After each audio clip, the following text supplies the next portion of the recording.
आदाब, नमस्कार। मैं हारून अंसारी, आप देख रहे हैं स्काई न्यूज़। ओवैसी जी के प्रोग्राम को 18 तारीख में बिजली बम्बा बाईपास पे कामयाब करने के लिए उनकी पार्टी के सभी कार्यकर्ता और पदाधिकारी पूरी ताकत झोंके हुए हैं और जगह जगह नुक्कड़ सभाएं कर प्रोग्राम को कामयाब बनाने की तैयारी की जा रही है। आइए मुलाकात करवाते हैं पार्टी महासचिव पवन राव अंबेडकर जी से, उनके विचार जानना चाहते हैं। मैं डॉक्टर पवन राव अंबेडकर, प्रदेश महासचिव और प्रदेश प्रवक्ता हूँ। 18 तारीख में ओवैसी जी आ रहे हैं, तो उसके लिए पार्टी किस तरह से प्रचार कर रही है और मीटिंग को किस तरह से कामयाब करने के लिए कोशिश की जा रही है? देखिए, 18 तारीख को आदरणीय ओवैसी साहब हमारे बीच में मेरठ में बिजली बम्बा बाईपास है, पेट्रोल पंप सीएनजी का है, वहाँ पर 18 तारीख को 12 बजे आ रहा है। तो उसको लेकर के हम लोग जो है नुक्कड़ सभाएं कर रहे हैं और नुक्कड़ सभाओं के साथ हम लोग जो है एक टोली के साथ 2-3 टोलियां बना करके जनसंपर्क कर रहे हैं, लोगों से व्यक्तिगत रूप से मिल रहे हैं और ओवैसी साहब के विचारों को और इस देश में संविधान की बात कहने वाले, इस देश में लोकतंत्र की स्थापना करने के लिए, कहने के लिए, उनकी आवाज़ को सुनने के लिए हम लोगों से आवेदन कर रहे हैं, उनसे जो है आग्रह कर रहे हैं कि वो लोग आएँ, ओवैसी साहब की विचारधारा को सुनें। तो कितनी नुक्कड़ सभाएं अब तक हो चुकी?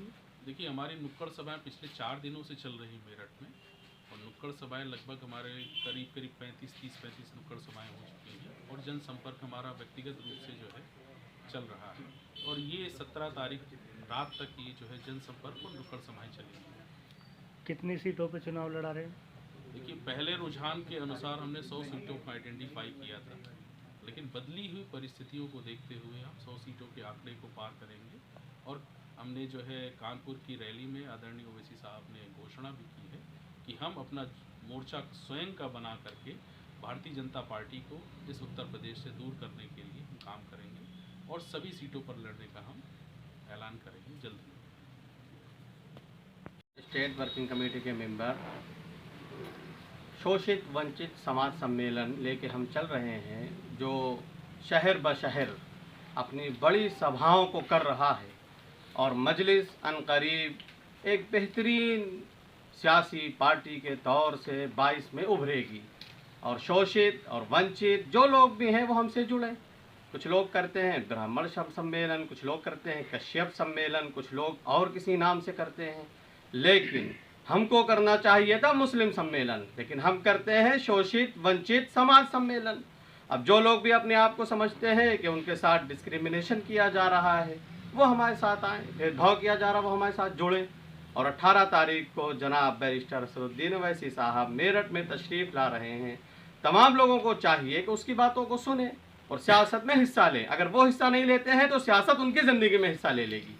सियासत हर काम में हिस्सा लेती है, निज़ाम में हिस्सा लेती है, कारोबार में हिस्सा लेती है और भारत की सियासत तो ऐसी हो चुकी है कि नाम देख के हिस्सा लेती है। इसलिए हम उस सियासत को तब्दील करने, बड़े बदलाव के लिए मजलिस चल रही है, डगर डगर, नगर नगर, गांव गांव, शहर शहर, और हम उत्तर प्रदेश फतेह करेंगे इंशाअल्लाह।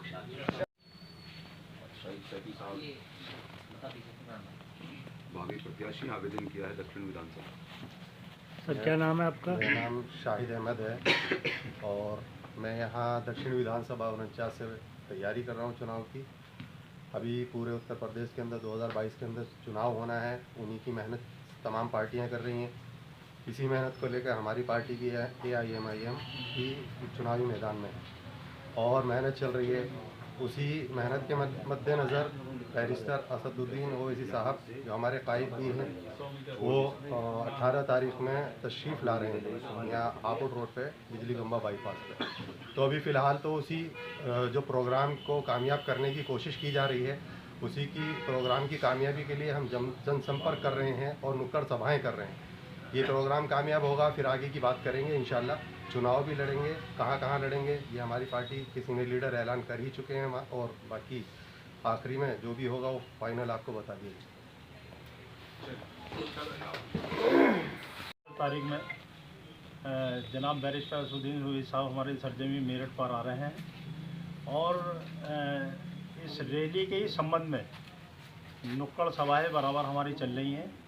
उसके साथ साथ देखिए संपर्क भी कर रहे हैं और प्रयास ये कर रहे हैं जो 13 तारीख में हमारी रैली को कैंसिल करने का इन्होंने प्रयास किया है या करा है, उससे ज़्यादा बेहतर रैली हम लोग करके दिखाएंगे। उसी का हम प्रयास कर रहे हैं और दिखा देंगे कि उत्तर प्रदेश में जो ये मनमानी सरकार चल रही है वो बहुत जल्द करके आपका इलेक्शन में दूर तक दिखाई नहीं देगी और MIM के बगैर कोई सत्ता में आएगा भी नहीं।